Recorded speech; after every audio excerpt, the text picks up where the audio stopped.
Hi everyone, welcome to the fourth and final video in this series on mental health. Today I'm going to talk about OCD and I've combined my journey with my recovery because I feel like that would just be more coherent. And let's jump straight into it. So for those who don't know, OCD involves obsessions and then compulsions, which are behaviors, sometimes repetitive, which people do to reduce anxiety. My OCD developed sort of halfway through my journey through anorexia. So I think I had several obsessions, but I'm just going to talk about the two which caused me the most distress and really impaired my day-to-day functioning. So first of all, I had an obsession with the fact that every object in my room, as well as any object that I sort of encountered, had to be both parallel to the surface it was on, but also perpendicular to the surface directly behind it, so the wall or whatever. And for me, this meant that in my room, I constantly had to keep straightening things. So for example, if I just used a book, I had to put it back on the table and it had to be perfect. But the difficulty came when objects didn't have defined lines, so you couldn't just put it down parallel, you know. So for example, we had these curtains in my room and they were like a tiny bit too long, but not long enough for us to get them like altered. So they constantly had like these little creases at the end. And of course I couldn't deal with creases. Like it had to be perfectly aligned, parallel to the wall, perpendicular to the floor, no creases, but there were always creases. So it meant that I spent maybe half an hour at a time just straightening these curtains until I came to a compromise about how many creases were actually allowed. And that could take obviously ages. The other thing was, this didn't just extend to objects in my room, this went for any room that I sort of walked into, which wasn't public. So for example, if my mum told me, Daria, can you go get the remote control from the living room?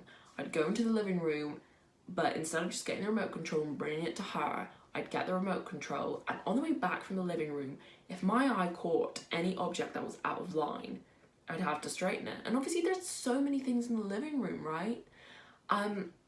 The other thing is obviously after a while I like sort of remembered which objects are usually out of line. So instead of just straightening them if they caught my eye, I naturally kind of wanted to straighten them.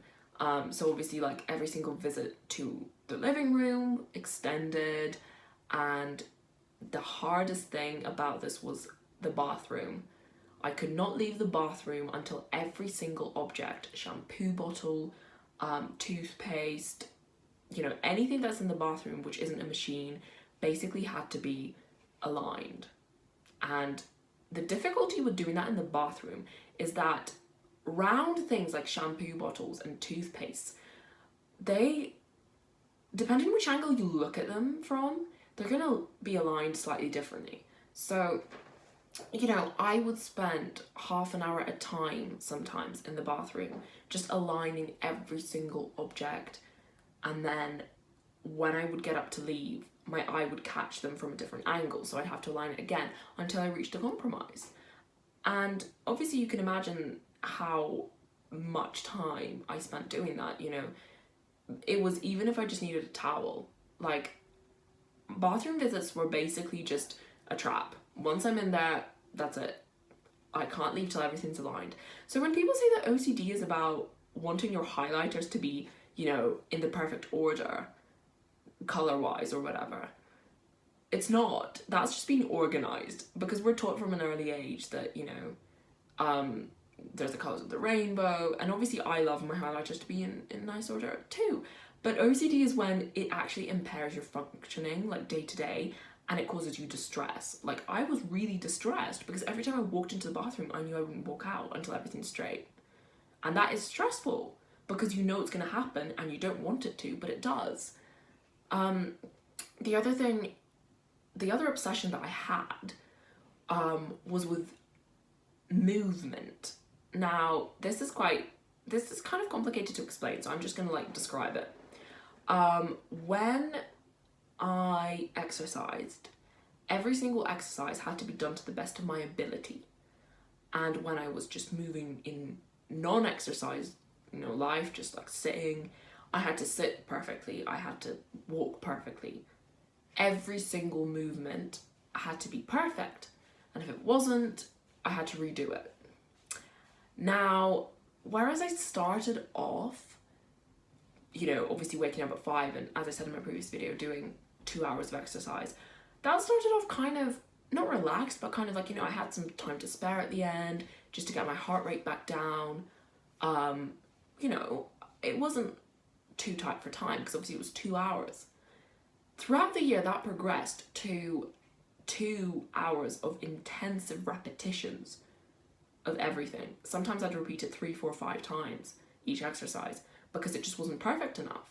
And the same would go for any movement that I did. It didn't have to be an exercise.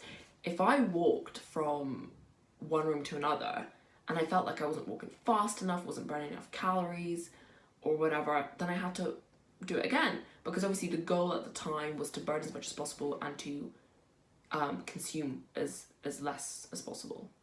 That wasn't phrased very nicely, but forgive.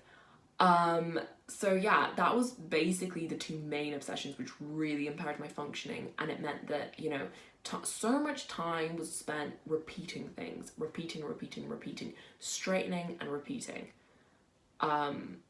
And obviously I think one of the reasons I quit figure skating was because of this, because obviously when you're training, you have both your coach who's like picking up on kind of major things with your elements or your jumps, and then obviously there's you who's digging into every single position of the blade. Is it good enough? Is it not?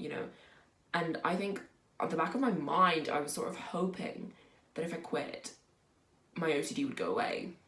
It didn't, but nonetheless, I think it was positive that I quit, because obviously that's when my recovery really began. I think it began really slowly, because I realized that these behaviors were just really maladaptive, and I sort of began realizing that I needed to do something about them.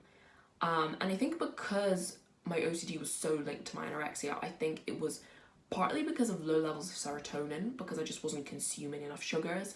So the serotonin was just so low that OCD was allowed to develop. So as I started recovering from anorexia, I think I naturally was on my way to recover from OCD. But it wasn't as simple as that. Obviously, I had to be really disciplined with myself about, my thoughts and which thoughts I allowed to develop into obsessions and how I dealt with obsessions. For example, I didn't just randomly stop straightening the toothbrushes in the bathroom. I had to actually stand there and say, okay, you're going to run out of here. You're not going to straighten a single thing. And I did that for a week and I never ran out. I always stayed. And then 2 weeks later, I did. I ran out and I had to keep running out for another week. And then slowly, you stop running out, you start walking out, because you realize, okay, nothing is going to happen if I don't straighten these things. Nothing's actually going to happen. So it was definitely a lot of self-discipline with my thoughts, because a lot of OCD is about anxiety and reducing anxiety. But if you start doing these repetitive behaviors, which reduce your anxiety and then give you this comfort, you're not going to, it's going to be a cycle, a trap, because you're constantly going to have to reduce your anxiety. So what I did 6 months after this began, I just said, okay, let me deal with this anxiety. Let me feel anxious, because once I start feeling anxious, I'll feel anxious, but then I'll stop feeling anxious, because nothing is actually going to happen if I don't straighten this bottle. So I just let myself feel this anxiety, and weeks, months later, I was able to walk out of a bathroom and not worry at all. And I think the other thing with OCD is, once it happens once, you're kind of predisposed to allow your own thoughts to develop into these obsessions. So obviously I relapsed several times, because once I'd recovered, I was like, okay, I'm fine now. And I allowed myself to dwell on certain things, which then developed into obsessions, which I shouldn't have done. And now I'm really, really careful. If a thought gives me anxiety, I either talk to someone or reason with myself, is this legitimate anxiety? Is something going to happen? Or is this just some obsession which I can work through and I can deal with? You know, it's a lot of self-discipline about which thoughts you allow into your head and which thoughts you don't. So if you can feel that there's an obsession that you have, a persistent thought that doesn't tire and like it's urgency in your head, talk to someone, get help, but don't just allow it to just, you know, fester and develop into something bigger. Do something about it. We are gifted with this unique ability to identify things that distress us. If something distresses you, do something about it. Don't allow it to just stay distressing, because it's going to grow. It's going to grow until you spend, God forbid, but I would spend hours per week straightening things in the bathroom. And that is just, you know, looking back, imagine how much time I could have spent doing something useful, doing something which actually needs to be done. That is amazing. That's an amazing amount of time. So, you know, if anything, this video isn't meant to be like educational. It's meant to be just an insight into my personal journey. Everyone's different. But what this does show, I think, hopefully, is that, you know, the power is within us to begin our recovery. Obviously get help. Obviously, you know, do whatever is necessary, but it's within us to begin this process, because we are so strong inside, you know, and whatever happens, we have this ability to identify what's distressing us and to identify what relieves distress in a good way, not the dysfunctional repetitive behaviors, but what can relieve this distress in a good way. We are able to think about these things, and so we're able to overcome any mental trap. Whatever time zone you're in, I hope you're having a fantastic time.